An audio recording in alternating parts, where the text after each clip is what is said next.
Babam bundan 7 yıl önce Genç Atatürk İlkokulu'nda müdürlük yapıyordu. 3 bayan öğretmenin yaptığı komplo sonucu babam şu an Bingöl M tipi cezaevinde yatmaktadır. Bu mağduriyetimizi biz dile getirmeye çalıştık her yerde. Hiçbir yerden de bir sonuç, bir netice alamadık. Biz çok acı çektik. Babam eşi benzeri bulunmayan bir insandır.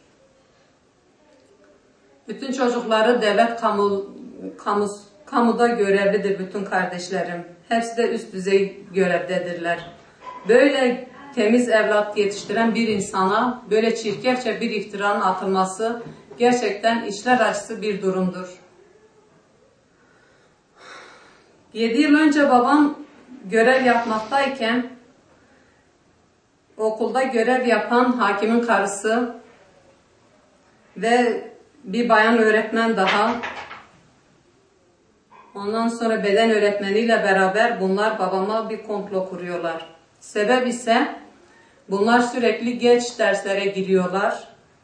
Ondan sonra görevlerini ihmal ediyorlardı. Babam bir gün diyor çocuklar mahkemede var, bütün bunların hepsi dosyamızda mevcuttur bizim. Babam diyor bir gün çocuklar işte geldi odama, öğretmenim biz eve gidebilir miyiz? Bizim öğretmenlerimiz işte derse girmiyor. Hatta o sırada bir veli bile o babamın odasındaymış. O söz konusu olan çocukların velisinden biri babamın odasındaymış. O da zaten ifade verdi orada. Çocuklar diyor işte giderim. Babam da diyor çocuğum sizin öğretmeniniz raporlu da değil, izinli de değil. Ders zili çalmalı diyor, 20 dakikayı geçmiş. Bunlar nerededir? Çıkıp gidiyor okulun içinde işte arıyor. Hoca hanımlar sigara odasında sigara içiyorlarmış. Babam diyor hocam bu saate kadar neden gitmemişsiniz falan. Diyorlar işte sen bizim işimize karışma. Babam öyle diyor ve odasına gidiyor. Onlar arkadan gelince koridordan geçince diyorlar sen bizi işte yaptın, rencide ettin, biz bunu sana göstereceğiz. Aynı bu şekil. Ve bu çocuk da bütün öğrenciler de koridordaymış, şahit olanlar var, dosyada mevcut bunlar. Ondan sonra bu olaydan sonra bir hafta sonra işte babam başına böyle bir komplo kuruluyor. İşte çocuklara taciz etmek gibi bir konu söz konusuymuş. İşte bu çirkefçe bir iftiradan dolayı babam şu ana kadar işte içeride yatıyor. Bu olayları bütün çocukların aileleri ve çocuklar hepsini reddediyor. Bütün usulsüzlükler dosyada mevcuttur. Başta işte bize dediler mahkemede çocukların ifadesini savcılıkta aldık. Sonra çocuklar dedi okulda alınmış işte ifade de alınmamış. Hepsi bir odaya bırakılmış çocukların. Savcı söylemiş, katip yazmış. Savcı söylemiş, katip yazmış. Çocuklar diyor biz hiçbir şey söylememişiz. Ondan sonra 18 yaşından küçük çocukların işte CMK'nın kaçıncı maddesidir tam olarak bilmiyorum. Kameranın olması şart. Ondan sonra avukatın olması şart. Psikoloğun olması şart. Bunların hiçbiri yapılmıyor. Onlar gerekçe olarak da diyor işte o gün baroda avukatlar bilmiyorum eylemdeymiş. Kamera bulamamışız. Ondan sonra psikolog bulamamışız. Biz hangi devirde yaşıyoruz ki böyle bir şey öne sürüyorlar? Böyle bir iddia öne sürüyorlar. Cep telefonunda mı çekebilirdin arkadaşım? Var mı böyle bir şey? Ondan sonra avukatımız bunu mahkemede yaparken, dile getirirken hakim diyor evet diyor. Biz savcılıkta almışız, okulda almışız. Evet diyor almışız. Avukatın gözünün içine bakıyor yani orada bir psikolojik bir baskı uyguluyor avukatımıza. Ondan sonra çocukların ailesinden izinsiz çocukları muayenehaneye götürüyorlar. Ondan sonra rapor alıyorlar, çocuklar okula geliyor diyorlar çocuklarınız etüttedir. Aileleri oyalıyorlar, tekrar geri gönderiyorlar. Çocuklar diyor biz böyle bir şey kesinlikle söylememişiz. Bingöl raporu temiz aynı anda. Diyarbakır raporu temiz. İstanbul Adli Tıp raporu temiz. 32 şahidimiz hepsi bizim lehimize şey veriyor. Ondan sonra çocuklar diyor böyle bir şey yoktur. Yani babam sanki kuzuyu kurdun ayağının önüne bırakmışsın. O misal oldu benim babamın olayı. Nereye başvurduysak dedik sulh muydu? Asliye mahkemesi nasıl böyle bir şey verebilir, bir ceza verebilir?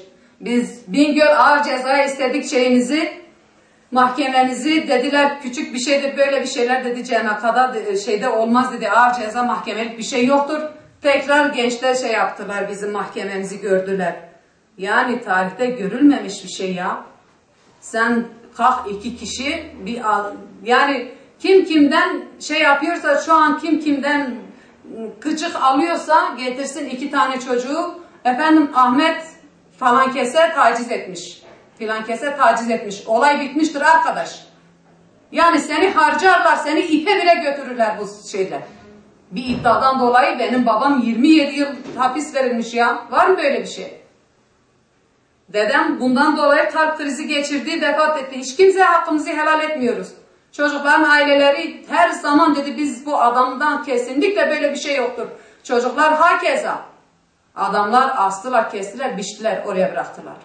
Hepsi hakimle savcıların şeydi. Adamlar hukuku kanunları biliyorlar. Yalamışlar, yutmuşlar.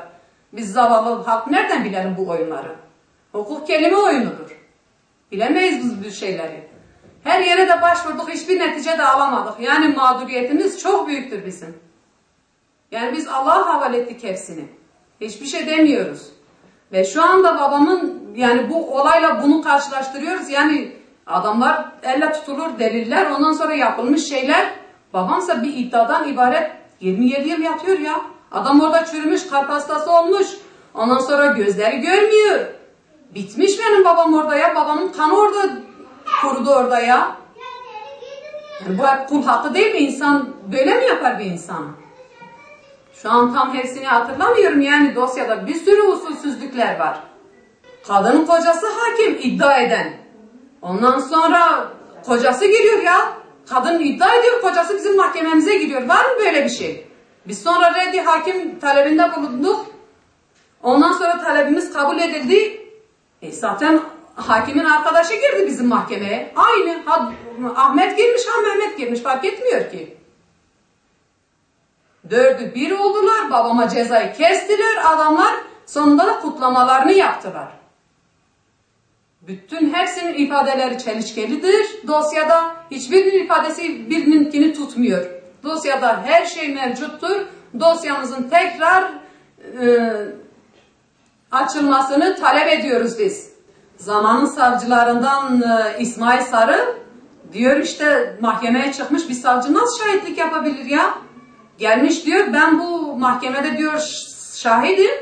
Gelecek mahkemede diyor iddia makamıyım. Yani tarihte böyle eşi benzeri görülmemiş bir olay yani ya. Bu kadar bir insan mağdur edilir ya. Hiç kimse hakkımızı helal etmiyoruz ve sonuna kadar da hakkımızı istiyoruz biz. Annem hastalandı. Kalp, şeker, tansiyon. Babam orada o şekil. Ondan sonra benim dedem rahmetli kalp krizi geçirdi, vefat etti. Bir insan bu kadar mı bir insanın hakkına girer ya? Ve bu öğretmenler de gençte zaten birkaç olayları olmuş. İşte ev sahibi onları o olaylardan dolayı evden atıyor. Bunlar kaç gün hakimin evinde kalıyorlar.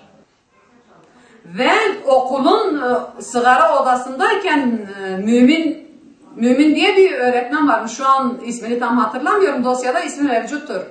Onunla beraber sigara odasında sigara içiyorlar. Tevafuka bakın ya, bütün öğrenciler o Mümin'in sınıfından seçilmiş. Yani bu kim dosyayı açıyor diyor ya baştan beri bu dosya komplodur ya. Simit çalan bir insan dosyası en az 2 yıl mahkemesi sonuçlanmıyor ya. Adamlar getirdiler. 6 ay içerisinde benim babama 27 yıl ceza kestiler ya. Var mı böyle bir şey? Ondan sonra Yargıtay'a gönderdiler. 6 ay içerisinde oradan da onaylatıp geldiler yani.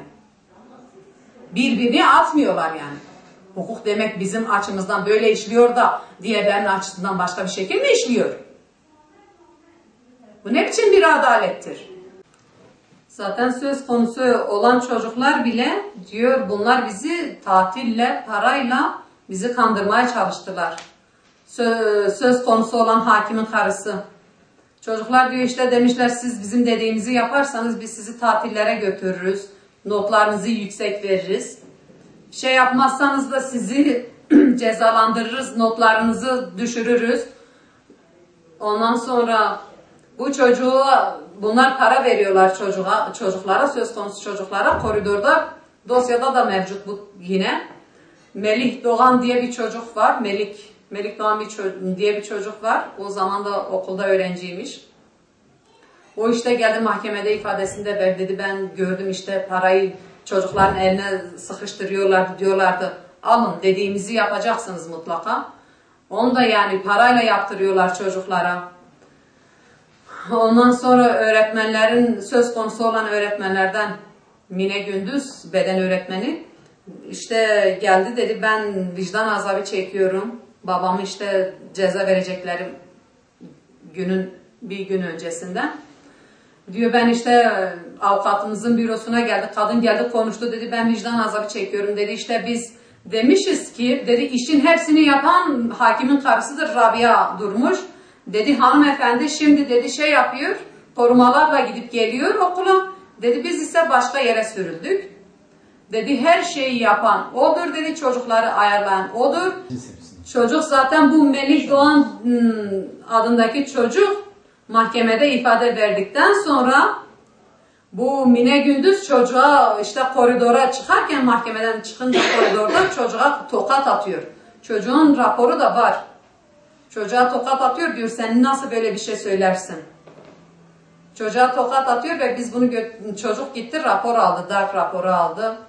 Ondan sonra aileler zaten her zaman dedi biz kesinlikle böyle bir şeye inanmıyoruz dedi bu bir komplodur. Hatta çocukların ailesinden birisi babası dedi biz bu iddiayı şey yapan kadından dedi biz davacıyız. Hakim döndü ona dedi ki dedi biz kadını yargılamıyoruz. Ondan sonra çocuklar dedi biz mahkemede zaten hepsinin şeyi var. Dosyamızda hepsinin ifadeleri var. Bir de hakim çocukları yanıltmak için, küçücük çocukları yanıltmak için getiriyor kocaman böyle bu kadar yani ne bileyim 2 sayfa 3 sayfalık bir çocuk güya çocukların ifadeleriymiş. O çocukların ifadelerini okuyor mahkemede. Sonra işte diyor bu sizin savcılık ifadenizdir. Savcılık ifadesiyle bir önceki mahkemenin ifadesini aynı anda o adam okuyor. Diyor o çocuklar şaşırsınlar ki hani desinler bir de çocuklara sonradan soruyor çocuğum diyor işte hangi ifadeniz bu ifadeniz mi geçerli bu ifadeniz mi geçerli? Çocuklar diyor bizim mahkemede verdiğimiz ifadelerimiz doğrudur. Biz onları kesinlikle vermemişiz kendiniz şey yapmışsınız.